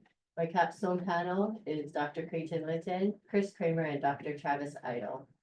So just to begin, limu is a Hawaiian word that describes terrestrial and marine plants, as well as some coral species, but for the purposes of this project, I'll be referring to it as marine macroalgae or seaweed. First, I'd like to mahalo everyone who has supported me and guided me through this process. I truly appreciate your help. Being born and raised in Maunalua, Oahu, Maunalua Bay was never a place that I knew of to collect limu. However, while learning its history, I learned of the many local i'a, or Hawaiian fish ponds, which bordered this coastline. So it only made sense that Limu was here and it was abundant to support these vast aquacultural food systems. Even in present day, many streets have Limu names in the iwi or subdivisions of Wailupe, Niu, and Maunalua. Limu expert Uncle Henry Changwol would say, no limu, no fish. This is because macroalgae is a primary producer and creates the foundation of these complex food webs that extends out to humans, specifically Hawaiians, as it's deeply grounded in culture for its nutritional and spiritual purposes. As a primary producer, Limu provides habitat and food for marine fauna and organisms, and is an integral component to the nearshore carbon cycle as it conducts photosynthesis for growth, and as it dies and becomes a part of the seabed and seafloor, which acts as a carbon sink. Limu also stabilizes sediment and coastlines through its holdfast spikes and blades. It traps in sediment and also creates a barrier against wave energy. These ecological properties of macroalgae ultimately form the function and structure of nearshore waters. Limu is deeply rooted in the Hawaiian culture as the pilina or relationship Hawaiians have with it expand beyond its ecological function. In the Kumulipo, Limu is mentioned as one of the first species to inhabit the earth alongside the flow of fresh water, which marks its foundational role in these coastal ecosystems, and it also explains how important fresh water is to flow naturally from the mountains and into the oceans to create this habitat for life to survive. As an ancient species, Hawaiians continue to explore its sacredness and purpose, using it for its rich nutrients in la'au lapa'au, also known as Hawaiian herbal medicine, where specific types of limu were used for different ailments. It was also used in spiritual practice and ceremony like ho'oponopono, which is a ceremony of healing and restoring balance. Limu kala was used in this ceremony, as kala translates directly to forgiveness. Teachings from Limu is also shared through mo'olelo, stories, and legends. These stories teach us about the balance in nature and the connection that Hawaiians had with Aina. For all these reasons, Limu in its natural state is essential to coastal ecosystems and culture. My proposed project will focus on Limu restoration in the area of Kalauhaʻihaʻi along the shoreline of Maunalua Bay in the iwi of Niu. Pure, pristine artesian water flowed from the mountains to the bay, supporting life and the abundance of cherished species like manawea, eleele, palahalaha, babai iole, pohu. It was so abundant that horses could drink out of the bay. Longtime resident Ms. Norma Correa spoke about how in the early 1900s, the women and young girls would go out into the bay and collect limu, and they would bring it home, the collection back to the shoreline where everyone would gather and clean the limu and prepare it to be taken home, which shows the culture and community that was based around this resource. However, due to urban development, the composition of the bay was drastically altered. In 1959, the same year as statehood day, Henry Kaiser began dredging local i'a o Maunalua, which was the largest Hawaiian fish pond in Hawaii at the time, and also the neighboring fish pond to Kalauhaʻihaʻi. He continued to dredge channels out into the bay, and he dumped the matter into other fish ponds along the coastline, dispersing large amounts of silt across the bay and filling in the reef holes. This also created a change in salinity in the water. So when the currents and trade winds would come in and bring in the invasive species, this created a great habitat for them to live, and that's the current situation it is in today.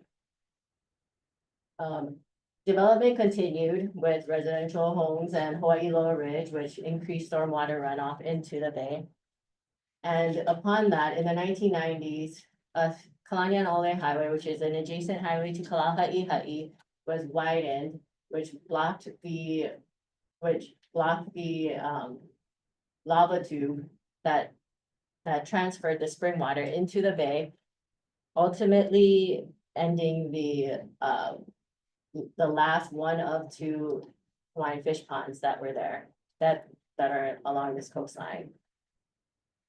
However, thanks to community-based organizations and the collective effort of volunteers, work to restore the bay is in progress. Some of these organizations include Maunalua Fish Pond Heritage Center, Alama Maunalua, and Aloha Tree Alliance. Maunalua Fish Pond Heritage Center has been given the right of entry to steward Kalauhaʻihaʻi local i'a. And they are now very close to getting all approvals from a microdrilling project to release that fresh water back into the bay. Yeah, I believe this will improve habitat and support Limu restoration. So the objective of my project will be to understand the distribution of all macroalgae in Maunalua Bay at Kalauhaʻihaʻi. I'll also gather information on the environmental factors associated with Limu distribution, such as substrate type, salinity, nitrate turbidity, dissolved oxygen, and conductivity, which these factors were chosen for because they're the basic needs of macroalgae. And then with this information, I'll be able to make recommendations for future Limu site restoration sites based on areas that have similar environmental factors but don't currently have Limu. The approach I'll use is a line intercept sampling method to understand the distribution and abundance of macroalgae. I will establish 1025 meter transect lines from the shoreline to the reef crest and sample at each meter using a point contact method. To gather information on the environmental factors, I'll use a YSI tool and get as many samples as possible within the study area to get a good representation of the base composition.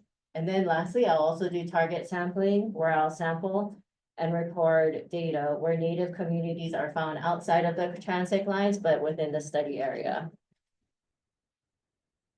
So just to get a better picture of where this area is, it's in Maunalua Bay, which is a 7-mile long stretch of, And it's between Leahi, which is Diamond Head, and Kuamo'okane, which is the hillside of Panama Bay. Kalauhaʻihaʻi lies right there where the yellow arrow is pointing. And my study area will be within those white lines. It's just kind of a rough estimate. And this is what the transect lines will look like.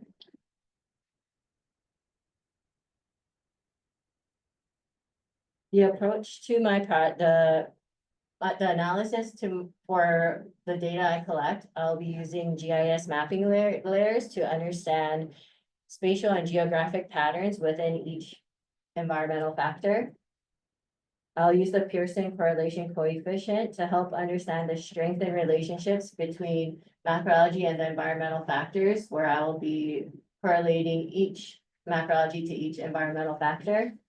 And then I'll use an analysis of variance to tell me whether underground fresh water has an impact on macroalgae abundance. And I'll be able to identify where these locations are by salinity and nitrate levels. The resources I'll need is access to the study site, YSI tool, calibration, 1 meter sampling pole, GPS handheld device, GIS licensing, macroalgae gathering equipment, and a process for macroalgae identification. Outcomes from this project, I'll produce information on where Limu species can grow, which could inform other restoration sites statewide. I'll also be able to, from the baseline study, it will show the condition prior to the release of fresh water, which will reinforce the connection of fresh water and the health. The connection of fresh water and the health of the ocean, which will also support for freshwater advocacy. The outputs of my project will involve a data table that'll be created from the macroalgae and substrate sampling. The environmental factors will be mapped out using GIS mapping layers.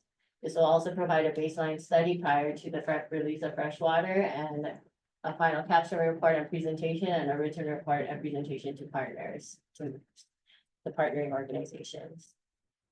The timeline of my project, so for throughout the spring 2025, I've been gathering preliminary data on IDing macroalgae. Summer 2025, I'll begin my field work of gathering this data, and fall 2025, I'll do some compile project outputs and data analysis.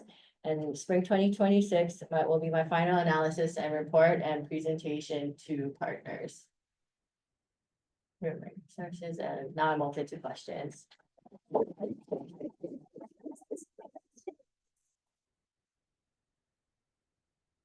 Questions from the audience?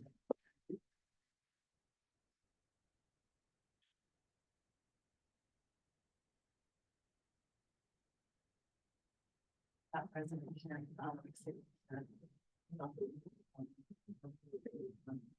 I'm no legal expert, but I was wondering if you had any understanding about whether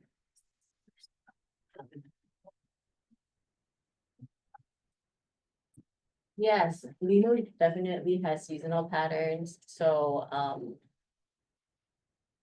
it is implied that what I do see and collect in the summer may change throughout the year, but I also know that Malama Maunalua has been collecting data on Limu distribution in the past, so I'm thinking that with the data that I collect during the summer, it could possibly be a way to compare data to other summers from the past, see if there's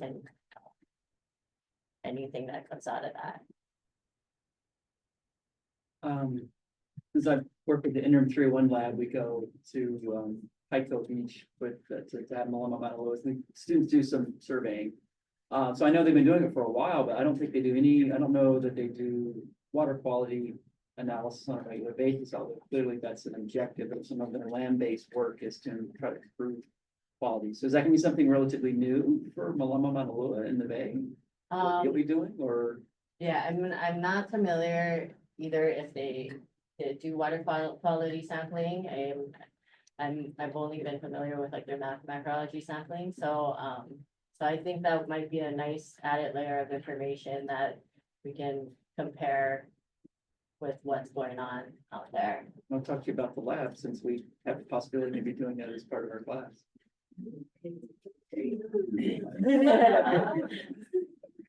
Yeah, I mean, the Maunalua Bay is quite steady, right? So you a bit there's work in SOAS with Henrietta Dulai, who's been doing water quality monitoring, and Craig Nelson, SOAS as well, who may be able to give you some background data to compare your results to, so you would have even farther back, right? So get more trends. So if you want to pursue that.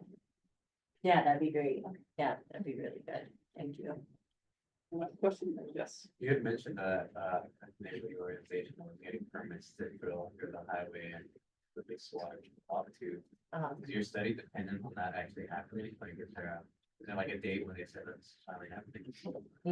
So that's a really good question, because in the beginning, I was thinking, oh, that could be a, I can do a study before and after, but it's not really realistic to depend my project upon a something that is still kind of up in the air of when it's going to actually happen. It's a project that needs state approval, so they're told that it's going to be happening sometime soon. They're very close to all approvals, but that there's no definitive answer on when that's actually going to happen. They don't have a set date. Yeah. Thank you. Thank you.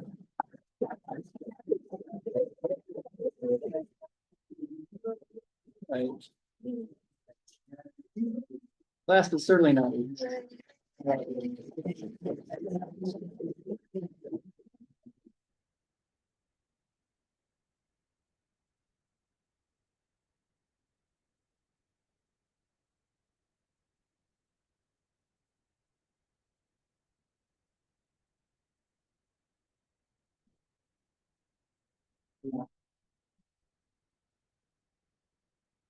Hello, hi, everyone. My name's Ryland. Today I'll be sharing a little bit about my Capstone project, which will explore how people use and value the beach, as well as how sea level rise may potentially impact those connections. This research will support the North Shore Beach and Dune Management Plan by incorporating community perspectives to help guide a more inclusive and locally grounded adaptation strategies for the area. Does anyone know what this is just by looking at it? It's obviously a wave, but do you know where it is? Pipeline. So this is a pretty well-known area, just for its surf. And I kind of just want to talk about my own positionality. As somebody who spent countless hours at the beach, I have a deep connection to these shorelines. Surfing in itself brings me so much joy. Not only the thrill or excitement of riding waves, but also the exposure to a community of like-minded ocean advocates I'm able to be a part of. On the North Shore of Oahu, there's powerful waves and stunning landscapes that hold especially deep meaning to me. Experiences at this place have shaped my perspective on the value of coastal environments, as well as fuel my commitment to more sustainable beach management practices, advocating for those, especially as sea level rise threatens these coastlines. So again, another picture of pipeline here. The North Shore, and specifically this wave itself, is globally known for its surf, recreational activities, and innate natural beauty. The beaches themselves serve as a cultural and economic hub, help support activities like fishing, tourism, and as well act as a natural buffer, protecting shoreline homes and developments from wave impacts. So a little bit of background about this, about my project. Sea level rise, although our current political climate, people don't really think that climate change or sea level rise is a thing. There's a lot of good, rigorous studies that have projected otherwise. In Hawaii specifically, sea levels are projected to rise about 1 meter. And about a third of the beachfront homes on the North Shore are just 20 feet from the shoreline or high tide water mark. This highlights just how close the issue is of sea level rise's impacts to people's doorsteps. Another study back in 2012 by Dr. Chip Fletcher, member of this university, found 73% of homes on the North Shore, the beach in front of them is chronically eroding, and this is leading to permanent beach loss in front of these developments. In this image here, you can see this effect over the past 70 years, as well as the difference in vegetation in this area. So when there's developments or buildings built along these shorelines and it takes away the natural vegetation, it disables the process of the coastline being able to migrate inland and chronically erodes the beach to a point where there's coastal squeeze. So in Hawaii, beaches are a public trust resource by law, but unfortunately erosion and shoreline hardening can exacerbate the process of erosion, and this is steadily limiting the access for public to be able to go and enjoy these areas. Over the past 3 years, we've seen houses fall into the ocean near Sunset Beach, such as this one, which this occurred back in 2022, as well as another house just this past fall in September of 2024 fell in just after the first significant swell event of the season. In response, UHC grant is now developing a beach and dune management plan for the North Shore. And this plan offers a great opportunity to shift away from shoreline hardening measures and towards a more sustainable site-specific adaptation strategies. So to talk a little bit about the adaptation strategies that are discussed in relevant literature, there's shoreline hardening, which is the process of actually building or using seawalls or revetments to protect developments against wave action. There's rebuilding in place, and this is the process of adapting homes to accommodate flooding conditions or raising them up. There's retreat or moving structures inland away from the risks of sea level rise impacts. And then there's soft protection measures. And these projects are usually involved with some sort of retreat and then include the implementation of either dune restoration, vegetative buffers, or living shorelines, which actually utilize the protective function of natural systems themselves. Within the retreat, there's also 3 different strategies that can be talked about. There's all at once, which is the process of you'd actually probably buy out most of the properties along the shoreline area and remove them to a more inland location, and this reduces any future risks or costs associated with projected sea level rise impacts. There's also threshold-based retreat, which is where there's an agreed upon trigger or threshold, which once breached, which could be like once the wave or high tide watermark reaches 20 feet from the development, you would then remove the structure and move it inland. And then finally, there's reactive retreat, where there's no action taken until after or post-disaster hazard occurs, which damages the structures. And then, this poses a much higher risk to safety, environmental costs, and cleanup risks as well, cleanup costs and risks. So the motivation for this project is, despite the growing concern about sea level rise in research and science, it remains unclear how specifically the North Shore communities understand and perceive this threat, as well as the solutions or adaptation strategies that are being proposed. Do people really understand what's at stake or what could be lost? And back in 2022, the Surfrider Oahu chapter, as well as the North Shore Coastal Resilience Working Group, identified a need for more community engagement regarding this topic. That's also where this project comes in. I hope to and want to provide a platform for people to share what the beach means to them and ensure that their voices are represented in planning. The objectives of this project will be centered on documenting the economic, cultural, and recreational importance and uses of the beach, understand how sea level rise could potentially affect people's connection to and use of the coastline, and finally emphasize how different users perceive the effectiveness of adaptation strategies that are being proposed, as well as their urgency or willingness to take action. So to do this, I'm going to be conducting surveys on the beach, and these are sort of the general themes that I'm going to use to develop each survey question. To get there, I'm going to ask, what are the different uses of the beach? How are those uses valued for different stakeholders? How might sea level rise impact patterns of use and connections to the shoreline? And what are the community's perceptions of risk or their willingness to support different adaptation strategies, as well as how can these insights then be used to determine the best adaptation strategy for this place and the people that are living there? So for my approach, I've broken it down here into sort of 3 different sections, that being the first data collections phase, then data analysis, then I'm going to be sharing my results. For the bulk of my project, it's going to focus around surveys, where I'll be conducting 200 intercept surveys using propulsive sampling along the beach in Pūpūkea, specifically between Kāhuli Beach Park and Sunset Beach, where I'll be walking on foot in this area, which is not a bad place to be walking. I'm going to be completing 100 over the course of this summer and another 100 during the fall. So I'll probably be doing 20 walks during the summer and 20 walks during the fall to get the number of participants that I hope to achieve.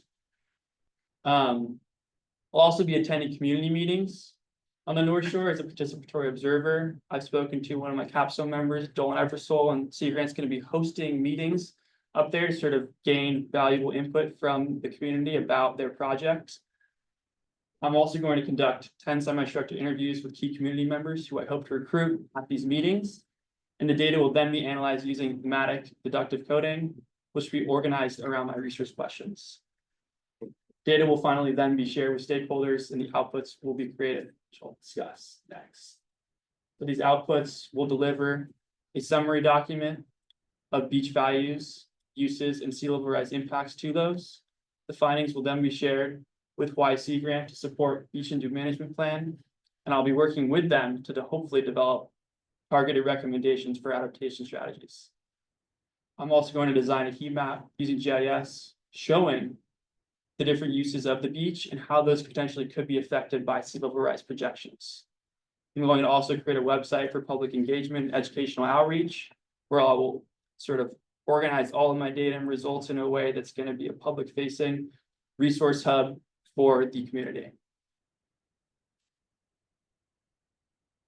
The outcomes of this project, these are hopefully going to all be achieved, include an increased awareness of sea level rise in Pūpūkea. I am to garner support for the North Shore Beach and Dune Management Plan. And through highlighting what's at risk with the different people that I talk to and survey, I want to promote more community engaged management and hopefully sort of get people a little bit more excited about their own stewardship of these beaches. And finally, offer a scalable framework for other regions of Hawaii facing similar threats that are interested in community-centered adaptation. Little timeline of my project. So spring, summer, this project began with literature review, survey prep, community outreach, talking to just people on the beach, sort of understanding what their current level of understanding is. Throughout the summer and fall, I'll be doing all of the surveys and begin the process of coding and analyzing those surveys as well.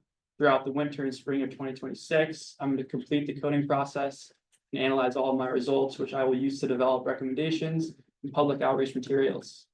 And finally, in May of 2026, I'm going to launch my website and present my capstone defense as well. I kind of want to leave people with this sentiment or the overarching push of why I'm completing this project, which is to help people recognize what's at stake or what could be lost, as well as help them feel empowered to protect the places that they love.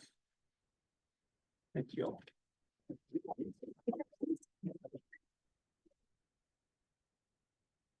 Well, thanks to, Owen Eversole, Dr. Bond, Dr. Idle, and as well, Dr. Kaufman and ISR for supporting, helping you with this project. Great. Questions from the audience? So, how are you first? Yeah. All right, are you going to, I don't know what the right word is, discriminate or maybe filter out the responses of who's local and who isn't, like tourists that want to go? So this is one of the biggest questions I've had from people, and I still haven't really figured out exactly how I'm going to do this, but I'm going to include within my survey, like obviously you're going to have to write your zip code. I think that's a pretty it's not very overly descriptive, and most people are okay with sharing their zip code, but I might have to just end up, instead of just being like a walk on the beach, talk to people and be like, hey, like, can I share this survey with somebody else that you know? Like, can they come meet me on the beach at this time the next time I do the walk? That's the first thing that comes to mind, and hopefully that answers your question. Kirsten? Yeah, so you're going to walk on the beach and intercept beach users. Mm-hmm. Can you tell me a little bit about why you're focusing on direct users of the beach? And talk about what you leave out from having that be your sample population. Yeah, I wanted to include direct users of the beach, just because in my mind, those are the people that have the most at stake to be lost, in terms of if the beach is no longer there, that's the group that's going to suffer the most, like the people that are actually on the beach using it, that utilize it for public access. In terms of the group of people that aren't there, like I was hoping to encapsulate through going to the meetings and reaching out to people and talking with different community members and doing the interviews, include some people that aren't necessarily on the beach, but are involved with this process of either restoring these areas, protecting these areas, or advocating for, adapting in a way that's more sustainable and inclusive of the public and community as a whole. Yeah, you just want to think about the bias that you give. Yeah. Right, from how you do your sampling, Mm-hmm. right? Because you could imagine absentee homeowners, right, being very concerned about beach erosion. Yeah. Or other users, maybe people who aren't able to go to the beach but enjoy looking at it. Right? So you think about like who is your population and how your sample reflects that population. Because you have kind of direct use, you have indirect use of the beach, right? And you have non-use values for the beach. Yeah. Right, and you're only going to get fraction of those with the sampling strategy that you proposed. Interesting. You make a really good point. Thank you for that. You're welcome. Yeah. All right, with this lecturing to, one more question. Chris.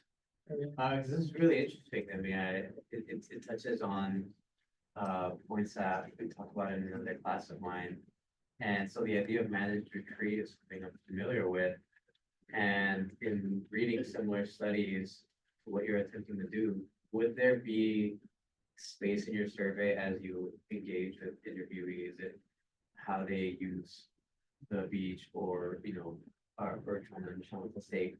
Is there space for questions or like, would you prefer this option or that option? There are. Strategy. There is, yeah. There, within my survey questions, there's gonna be like, which of these adaptation strategies best align with the way that you use the beach and the way that you, you think to use the beach in the future, or it could be something where somebody's able to add in, like, my kids, I wanted them to be able to use the beach in this way as well, so, yeah. Well, thank you, Ryland. You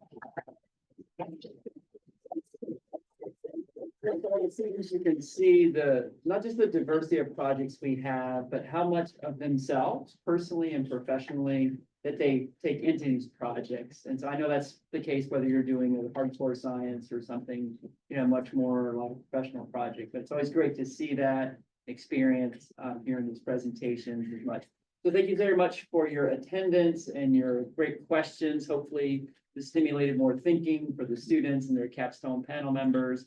And any of you are a capstone panel member here today, we are asking you to provide an evaluation of how the students did. So they should either be sending you a copy of that. I have some paper copies in the back you can use. So I would appreciate that to help me evaluate their work as they go forward. And the comments, of course, are great because they're just getting started. So this is the time to take that into consideration before they get really deep into the work. So thank you all, everyone on Zoom, for joining us as well. Thanks so much. Have a good afternoon. And next week, this time, same bat time, same bat channel, is our capstone project presentation, 696. So please come and support their students as well. Thank you.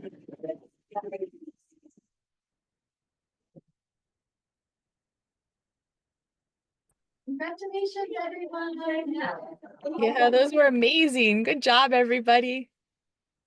Thank you, Travis. Incredible job. Those were stupendous.